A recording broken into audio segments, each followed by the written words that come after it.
Thousands of travelers have been navigating their way through Palm Beach International Airport all day. It hasn't been a bad day. Our co-anchor Felicia Rodriguez is live at the West Palm Beach Airport with more on the mad dash to get to your holiday destination in time. Felicia?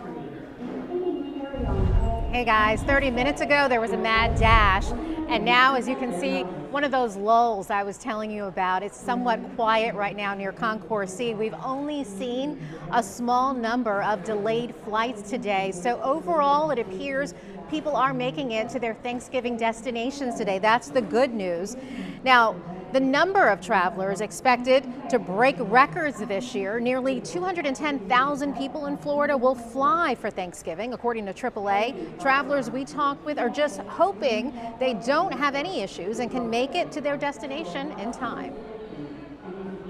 We're just hoping to make it out because all along I've been like, if we get there, it'll be a miracle. All right, so keep this in mind. If you are coming here to PBIA, the premium parking lot is full. There are some spaces available for long-term, economy, and short-term parking, but you will be going around in circles and perhaps even waiting, so give yourself plenty of time. Make sure you're constantly checking the parking lots and your flight status in case of any delays. Now, PBIA is just one airport in South Florida dealing with the long lines and the mad dash.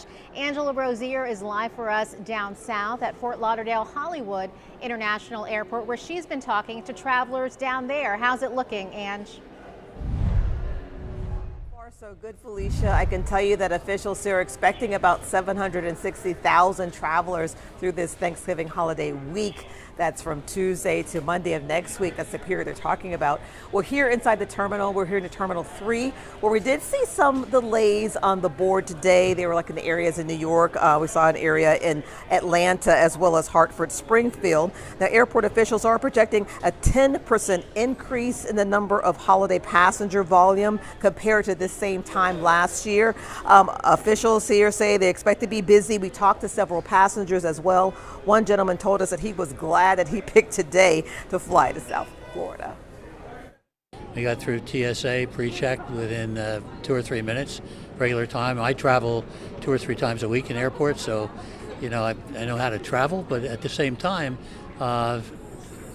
today was just a breeze going through. I was very shocked. That's good news to hear. Also, Felicia, we're experiencing some parking issues as well. Right now, the premium area is full, and short-term and long-term parking garages are closed until further notice. Again, they expect to remind folks to look at the airport's social media posts for any updates when it comes to the parking garages or any other areas. They have opened that lot, the outside lot here as well, to accommodate those that may still be heading to the airport. Felicia. All right, Angela, thank you. Well, AAA projects nearly 3 million people are going to be driving this Thanksgiving holiday. Depending on what time you decide to leave, though, that's going to determine how much traffic you will see on the highway. Traffic anchor Yasmin Julmis has been watching the roads for us very carefully. And Yasmin, how's it looking at this hour? And thank you, Felicia. Yes, let's start off here with a live look outside at the Turnpike in West Palm Beach. If you were traveling on the Turnpike near Southern Boulevard, I am starting to see a little bit of a backup as you're making your way down. Well, actually, let's zoom in here for a look at the Treasure Coast while we work on getting that camera up, because I am watching a crash that has eastbound lanes blocked on Also Road. This is near 10th Court, a moderate slowdown that is starting to alleviate, which is good news if this is the way that you travel to the highways. But if you want to avoid it altogether, you can certainly use Indrio Road eastbound instead.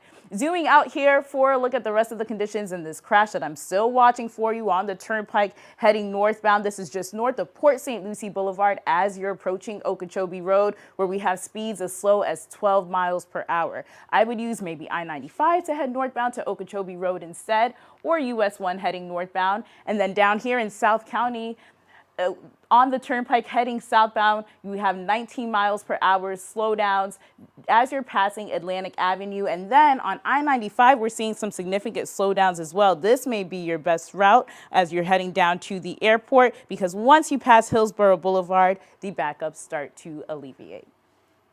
Here's a look at the turnpike near Southern Boulevard now, and the traffic flows are starting to improve following a backup that I saw earlier today. Now let's send things over to our Steve King, who is live on the road. Steve, what are you seeing out there? Yasmin, well, this is Okeechobee Road right now, westbound. We're actually on our way to the turnpike to try to find signs of that crash on Turnpike northbound near Port St. Lucie Boulevard. Right now, we're just in the process of trying to get onto the Florida Turnpike southbound in order to see any signs of slowdowns of that crash firsthand. We've been on I-95 throughout the day, and it's been very smooth. We saw a little bit of a delay Donald Ross Road near Jupiter. But then once we got north of that area, everything was clear. We went all the way north of Fellsmere, and then we turned around, and nothing we saw was showing any signs of delays. More cars on the road than usual. Again, we're on Okeechobee Road right now trying to get onto the turnpike southbound. But it's been pretty smooth up here in the northern part of our area in the Treasure Coast. We're going to see what the turnpike looks like here in just a couple minutes, but right now we're going to send it back to our Felicia Rodriguez at Palm Beach International Airport. Right, Steve and Yasmin, thank you. Well, for those of you driving, the good news, gas prices are still dropping across the area. The national average for gasoline is $3.28 per gallon. The state average right now here in Florida is $3.04 per gallon. Locally, the most expensive gas you'll find still in Palm Beach County at $3.23 a gallon. The cheapest gas is in Indian River County at $3.05.